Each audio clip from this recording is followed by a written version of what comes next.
తల్లికి వందనం ఇద్దరికి ఇస్తాన్నాడు, ఇచ్చాడా అని మిమ్మల్ని అడుగుతున్నా. మోసం చేశాడా లేదని అడుగుతున్నా. అందుకే చెప్తున్నా, ఒకరుంటే 15,000, ఇద్దరుంటే 30,000, ముగ్గురుంటే 45,000, నలుగురుంటే 60,000 కూడా ఇస్తా. ఓపికంటే జనాభాను పెంచండి. జనాభా మన సంపద, అది భారతదేశం సంపద. మీరు బాగా పిల్లల్ని చదివిస్తే ప్రపంచాన్ని జయించి మీ కుటుంబాన్ని చూసుకునే శక్తి మా తమ్ముళ్ళకు ఉంది. మూడోది దీపం. నేనే పెట్టా దీపం. దుర్మార్గుడు వంట గ్యాస్ రేట్లు పెంచి ఆరిపేశాడు. ఇప్పుడు హామీ ఇస్తున్నా, 3 సిలిండర్లు ఉచితంగా మా ఆడబిడ్డలకు ఇస్తా. ఇది నేను ఇచ్చే భరోసా మీకు. నాలుగోది, ఎర్ర బస్సుల్లో ఉచితంగా తిరిగే ప్రయాణ సౌకర్యం.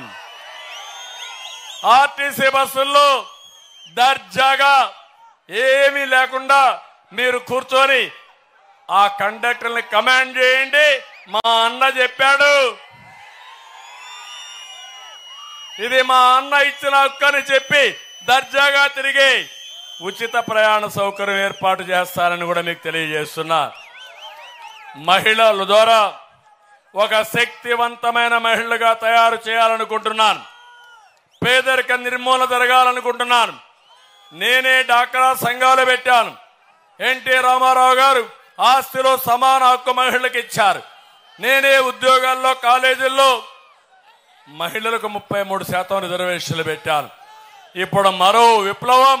ఆ విప్లవం ద్వారా రాష్ట్రంలో మహిళా శక్తిని ప్రపంచంలోనే శక్తివంతమైన శక్తిగా తయారు చేసే బాధ్యత మేము తీసుకుంటామని చెప్పి మీ అందరికీ హామీ ఇస్తున్నా. యువత తమ్ముళ్ళు, మీ మీదనే నా ఆశ. యువగళం 20 లక్షల ఉద్యోగాలు మీరు సహకరించండి. ఉద్యోగాలు మీ ఇంటికే వస్తాయి, పరిశ్రమలు వస్తాయి. 4 లక్షల ఉద్యోగాలు సంవత్సరానికి ఇస్తాం. ఇదే కాదు, ఉద్యోగం వచ్చే వరకు మీ అందరికీ 3,000 రూపాయలు నిరుద్యోగ భృతి ఇస్తాం. ఇది కాకుండా నేను ఒకటి హామీ ఇస్తున్నా, మెగా డిఎస్సిని పిలుస్తాను. తొలి సంతకం మెగా డిఎస్సి పైనే పెడతా. మా పిల్లల కోసమే సంతకం పెడతా. ఉద్యోగాలు ఇస్తా, ఇండస్ట్రీ తెస్తా. ప్రతి ఒక్క ఊర్లో వర్క్ ఫ్రం హోమ్, మీ ఇంట్లో కూర్చొని పనిచేసే విధానం నేర్పిస్తా. రాప్తాడులో వర్క్ స్టేషన్లు పెట్టి అనంతపురం కూడా పోయే పని లేకుండా రాప్తాడులోనే పనిచేసే పరిస్థితి తీసుకొస్తా. ఇంకో పక్క ఇంటింటికి మంచినీరు ఇస్తాం. కొళాయి ద్వారా రక్షణ, మంచినీటి రక్షణ పథకం పెట్టి నీళ్లు ఇచ్చే బాధ్యత తీసుకుంటాం. బీసీలు నాకెంతో అత్యంత ప్రీతి ప్రాంతం. బీసీలు రుణం తీర్చుకోవాలి. ఎప్పుడూ ఓట్లు వేశారు. అందుకే 50 సంవత్సరాలకి మీకు పెన్షన్ ఇచ్చే విధానం తీసుకొస్తాను. రెండోది, బీసీలకు రక్షణ చట్టం తీసుకొస్తాను. మూడోది, బీసీల కోసం స్పెషల్ ప్లాన్ కూడా తీసుకొస్తాను, సబ్ ప్లాన్ తీసుకొస్తానని చెప్పి కూడా నేను మీకు తెలియజేస్తున్నా.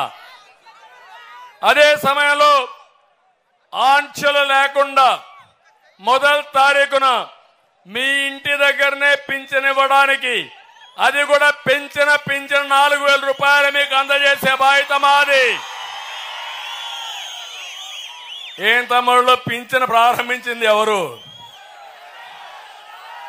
మొట్టమొదటిసారి ఎన్టీఆర్ ప్రారంభిస్తే దాన్ని మేము పెంచి 14లో 200 ఉంటే 2,000 చేసిన పార్టీ తెలుగుదేశం పార్టీ. నిన్న కూడా మాట్లాడుతున్నాడు మనం చేయలేదని. అబద్ధాలు చెప్తే చరిత్రహీనుడిగా మిగిలిపోతావు. ముఖ్యమంత్రి హోదాకే తగవు, గుర్తుపెట్టుకోమని కూడా హెచ్చరిస్తున్నా.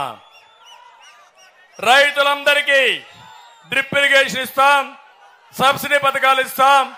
అందరిని ఆదుకొని రైతును రాజు చేసే బాధ్యత మాది. సాగునీటి ప్రాజెక్టులన్నీ పూర్తి చేస్తాం.